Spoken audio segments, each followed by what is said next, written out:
तो राम राम भैया, मैं हूँ डॉक्टर सदाव होकी। और ये है मेरा घर। यह इस सकरे बीच पर समुद्र के किनारे एक ऊंची चट्टान पर बना है। यह वर्गाकार पत्थरों से बना है, जिसके चारों ओर चीड़ के पेड़ है। मुझे याद है, मैं बचपन में इन पर चढ़ता था।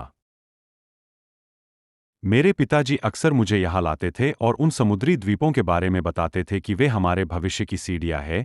और जब हम पूछते थे कि उन पर चढ़कर हम कहाँ जाएंगे, तो वे कहते, अपना भविष्य कोई नहीं जानता, पर यह आज के कार्य पर निर्भर करता है। मेरे पिता न तो कभी मेरे साथ खेलते हैं न मजाक करते हैं, इसलिए मैं उनकी बात को हमेशा ध्यान से सुनता हुआ। मैं जानता हूँ वे मेरे लिए कितना कष्ट उठाते हैं।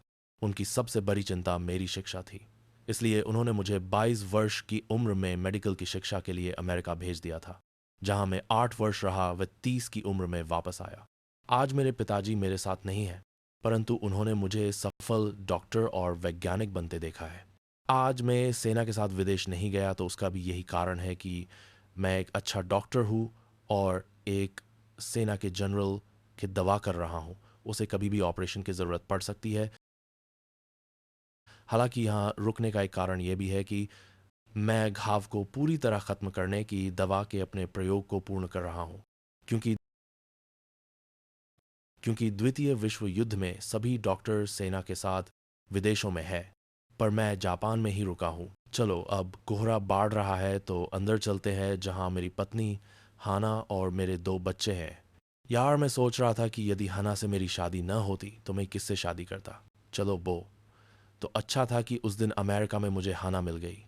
उस दिन मेरा बिल्कुल मन नहीं था प्रोफेसर के घर जाने का, क्योंकि उनकी पत्नी बहुत बातूनी है और उनका खाना अच्छा नहीं होता है ना।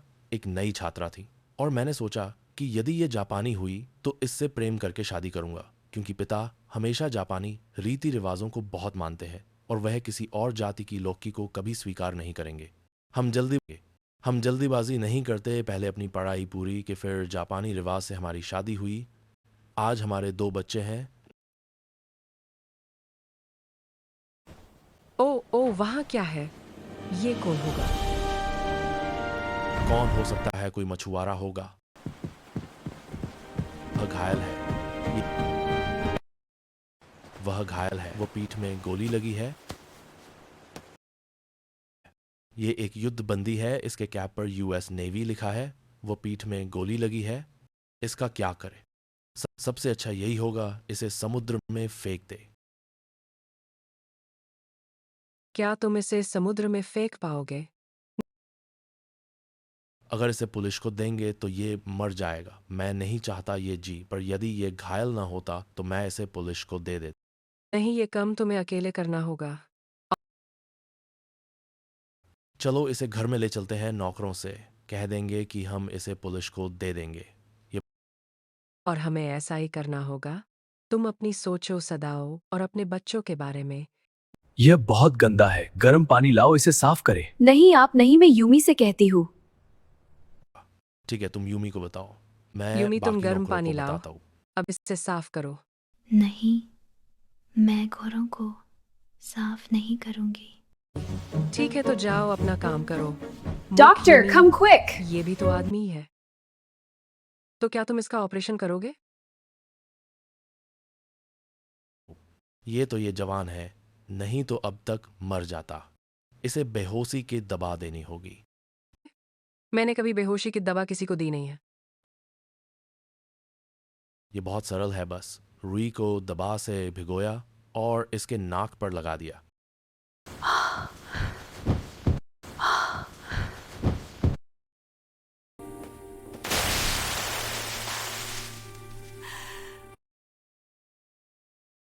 ये है, उसका पेट खाली हो जाए।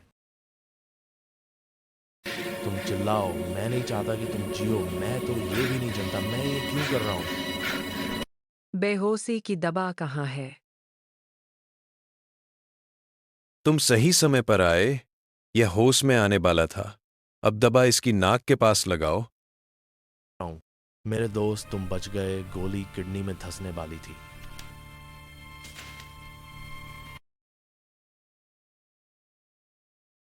अब मैं एक लेटर टाइप करता हूं और पुलिस को पूरी बात बताने के लिए लिखता हूं।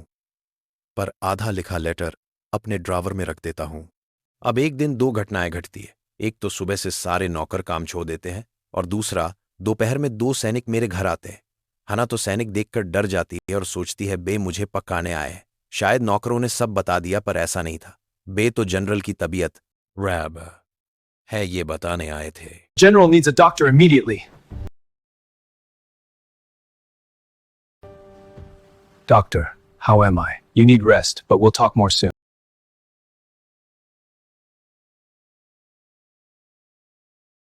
आपको एक और दौरा पड़ा तो आप सह नहीं पाएंगे। मेरे घर एक युद्ध बंदी आ गया था, वो घायल था, मैंने उसका ऑपरेशन के दिया। अब मैं क्या करूं? डॉक्टर, तुम्हें कुछ नहीं होना चाहिए। क्या पता तुम्हें जिस दिन फांसी हो उसी दिन मेरा ऑपरेशन होना हो। मुझे किसी और डॉक्टर पर भरोसा नहीं है। वे जर्मनी में प्रे है और उनका ऑपरेशन तो मेरे मरने पर पूरा होगा। डॉक्टर, तुम मुझे मरने नहीं दोगे। तुम किसी को भी बचा सकते हो। मैं ऐसा करता हूं, उस युद्ध बंदी को चुपचाप मरवा देता हूं। मैं आज या कल किसी रात तुम्हारे घर कातिल भेज देता हूं। वे उसे मारकर उसकी डेड बॉडी भी हटा देंगे। तुम बस उसका दरवाजा खुला छोड़ देना। ठीक है, मैं उसका दरवाजा खुला छोड़ दूंगा, आप आज कातिल भेज देना। नहीं, बाहर नहीं जाना है, मुझे ही इसका कुछ करना होगा। आज 3 रातों से मैं सो नहीं पाया और कोई नहीं आया। इस नाव में कुछ कपड़े वो खाने पीने का सामान रख देता हूँ। टॉर्च ले लो और नाव से उस द्वीप पर चले जाओ, वहां से कोरिया की बोट लेकर चले जाना।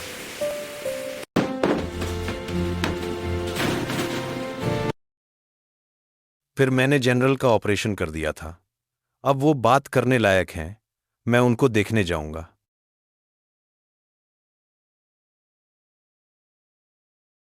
तो तुम क्या कह रहे हो कि वह युद्ध बंदी भाग गया? क्या मैंने उसे मरवाने का वादा नहीं किया था? देखो डॉक्टर, मैं दर्द में था, मैं भूल गया था। तुम अच्छे आदमी हो, तुम्हें इनाम मिलेगा। आज शाम कोई टॉर्च की लाइट नहीं आई। इसका मतलब है वो अमेरिकी सैनिक चला गया, क्योंकि मैंने उससे कहा था कि शाम के समय एक बार लाइट जलना तो मैं समझूंगा तुम सुरक्षित हो, और 2 बार जलाओगे तो मैं समझूंगा कि तुम्हारा खाना खत्म हो गया।